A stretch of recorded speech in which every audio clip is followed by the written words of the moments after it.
afternoon po mga kababayan, ma'am sir. This is Jam the Filipino Channel. Ang inyong pong lingkod. So today is October 2, 2025 at tayo ngayon ay papunta dyan sa Maya, the Medical City, Medical sa Meralco Center, Ortigas Avenue, Ugong, Pasig. At dadalhin po natin sa may the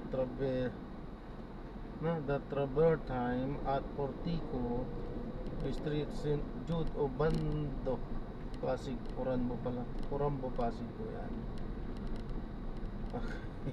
Katrapikan.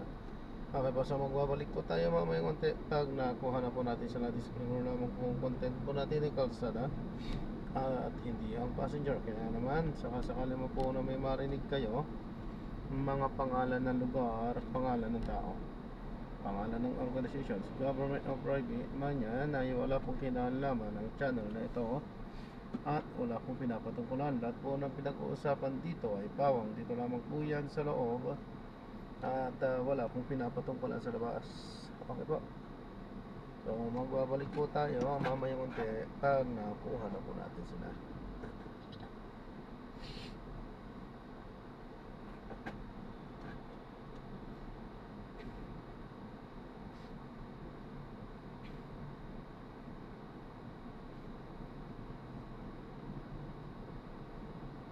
Hello po nyo, dati pa yun. Dati siya pa. Ano namin yun? Iwas-iwasan namin yung mas may kabulan. Amin yun.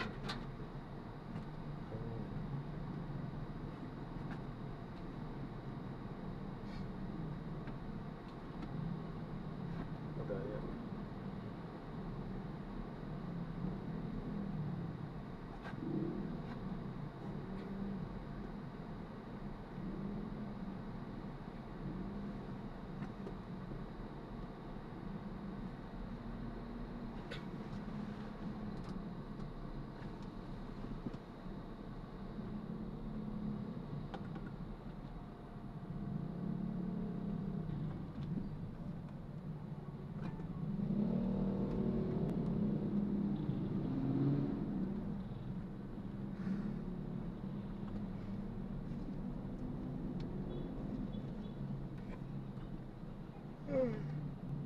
Ay, Diyos ko.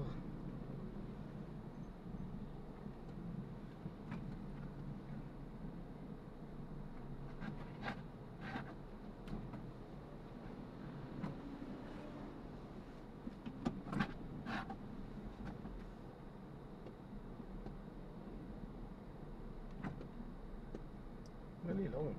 Kami muna.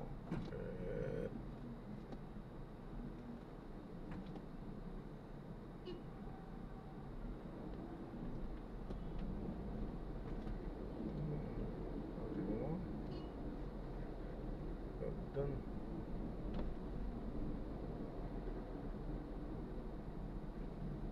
Sada, ganun din sa mga tulay. Samantalang inatasan na po ni Dizon, ang hepe ng DPWH Central Visayas, na ipatawag ang lahat po ng contractors sa Cebu at mga karating lugar upang tumulong sa pagre-repair sa mga napinsalang infrastruktura. 20 minutos makalipas ang alas 3 ng hapon. Liceo Balita! May report si June Samson. Itong pagtanggi ng Armed Forces of the Philippines na may nilulutong kudeta, sinangayunan ng ilang grupo. Ang detalye mula kay Patrol 24, June Samson. June? Senyor, inuportahan na sinangayunan ng ilang grupo ang naging pahayag na Armed Forces of the Philippines na nagsabing kasinungalingan lang ang napaulat na destabilisasyon at kudeta laban sa administrasyon ni Pangulong Bongbong Marcos.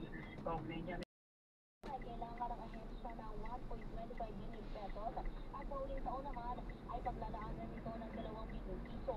Naniniwala si Ramon kaya na kapag napunduhan ang Kibuks Modernization Program, mas magiging maayos na ang servisyo ng iyong Kibuks sa publiko.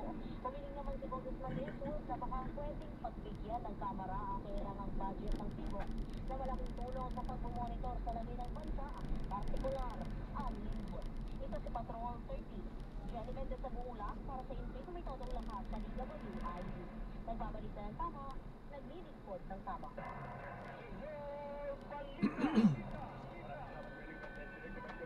Para magbabalik po kami sa mga tuloy-tuloy at walang umbay na mga pag-asin namin ng mga balita at report mula pa rin sa mga kaagapay natin na buong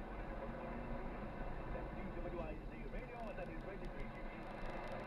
Mga ilang mahalagang palala, Philippine Standard Time, 48 minutos, makalipas ang alas 3 ng hapon. Senyor Balita! Time check. It's 10 o'clock. Tuwing 10 o'clock. Ang haba pala ng ginagawa nila dito. Hanggang dulo yan. Pero ano yan? Hanggang Nobyembre lang. Nobyembre lang yan. Dilipat nila yung pipe gawa ng subway. Pwede kang bumelo dyan sa dulo. Pinaparka lang kasi ng truck dahil may construction.